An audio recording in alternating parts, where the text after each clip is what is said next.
Good morning, good afternoon, good evening, and welcome to my channel. And this is Car Chat and all that. I am Coach Sherry.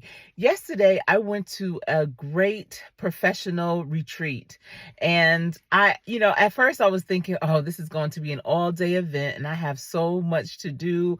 I'm going to have to be fully present and I won't be able to get the things I need done because I'll be at that retreat. And I'm so glad that I attended and that I played full out because it was chopped full of great information. It was around DE and I and B, so that's diversity, equity, inclusion, and belonging. And they had wonderful speakers. So one of the speakers is actually deaf, and I worked closely with her, and just hearing her story, hearing about how she had to advocate for herself her entire life, and even at the doctors, advocate trying to get an interpreter so that she can effectively communicate when she is at places like the doctor or at an interview. And it just really opened my eyes to so much and to be that much more empathetic to people, because everyone has some type of challenge, and some of them you can see or actually understand, and some you don't. Some are invisible to the eye.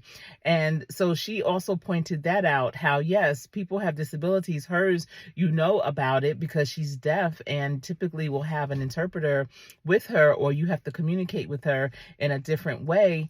But, everyone has those barriers, and just respecting them and treating people as human beings, regardless of their differences or their challenges that they may have in their life. And then we had a speaker. There were quite a few speakers, but we had another speaker who is a professor at one of the local colleges here. It's a really good school, and she has her PhD. She's from Nigeria, and she was sharing how, in her country, in her, village, how, because the daughters leave once they get married, typically the families don't pour into the daughters as much as they do in the sons, because the sons will stay when they get married. Their wives will come into the family's fold, and they will, help grow the land, develop things, and just increase the family's wealth. Whereas when the daughters get married and they marry off and they go to the husband's family, they're there supporting the husband's side of the family. So the parents don't look at the daughters as much of a quote unquote investment. And so she was just saying how thankful she was to her father, because she had 5 sisters and 1 brother. And even though they were all girls, the father still poured into them, still groomed them to be the best they can be, giving them all the opportunities. And she was saying how she went to a boarding school, and every year the head of the school would beg the parents to please let the girls come back the next year, because inevitably some of the girls would not return, because even as young as 14, 15, they were off getting married to 40, 50-year-old men. And she said some of those girls, all the girls really, had so much potential, but it was cut short because they were married off. And so we just don't know all of the great things that we have, the benefits that we have, the advantages that we have. And it's about not taking them for granted. Not everyone has the ability to go to school, to finish school, to complete it, to have a strong career. Not every person has a family that is supportive of their dreams and their goals. Not everyone can hear, not everyone can see, not everyone can feel, so all those things that we have, a lot of times we don't stop to consider others that don't have. So today I want you to just reflect on the great things that are in your life. There's so many people that complain about this, that, and the other. And a lot of things that people complain about is absolutely in their control. It's just about making different and better decisions. But there are things in people's lives that they do not have control over, because it was how they were born. It was the bed that they were bred in, and where they grew up, what part of the country that they live in. Things that are completely out of their control until it's not. But when you stop and reflect on all the things, the advantages that you have, that you have to just know how grateful you should be. Don't take it for granted that you can hear your child when they cry, when they talk. This person yesterday that spoke, she's married and her husband is also deaf.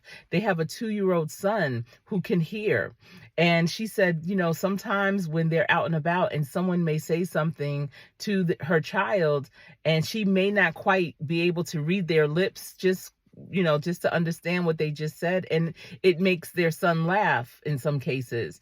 And she feels left out because she doesn't even know what was that made him laugh. And it just makes her have a little more challenging than if you're just a parent who can hear and hear the things that your children are hearing, exposing them to different sounds. And she was even saying, as a child growing up, how her parents had to be very, very intentional with making sure she learned everything from A to Z. I can't recall what it is that she called it, but it's something that, when we're around people that are talking and we can absolutely hear it, even as children, you gain knowledge just by catching snippets of conversations. Even if you're not part of those conversations, the fact that you can hear them, you're learning, you're understanding relationships, dynamics of relationships, and how to do things, because you might hear grown-ups or other people talking all around you about it. But when you're deaf, you don't have that opportunity to catch those snippets, to learn more things that aren't directly taught to you. So her parents had to be extremely intentional on teaching her everything from A to Z. So again, today, reflect on what you do have. Be thankful and grateful for it, because trust and believe there is someone out there who is far more worse than you. At the end of the retreat, well, the last part of the retreat was a paint, and I'm putting it in quotation, sip party. We had sparkling cider, and they had these really cute, they look like little wine flutes, but we painted a crown. I'm in the Queen City, and if for those of you who don't know, Charlotte is named after Queen Charlotte. So if you look at those Netflix series on Queen Charlotte and whatnot, that's who Charlotte, the city, is named after. But we had crowns that we traced and had to paint, and a winner was selected. I didn't win. I was hoping to win, but I'm gonna probably, for my thumbnail, the crown that you see is the one that I painted, and it was wonderful. It was about maybe about 30 of us, and just laughing, talking, connecting. I met 2 other sorors who I've known for a couple of years now, and I didn't know that they were Deltas too. So it was a wonderful, wonderful event. Lots of laughter, again, conversation and reflection. So I hope that you enjoyed this video. That's all I have for you right now. I am off to the races for the day. I have a presentation to do. So thank you for tuning in, and I hope you all stay safe. And remember, practice really hard. Practice, practice, practice, because when it's time for you to play, you will always play to win. It's been my pleasure sharing this information with you. I am Coach Sherry.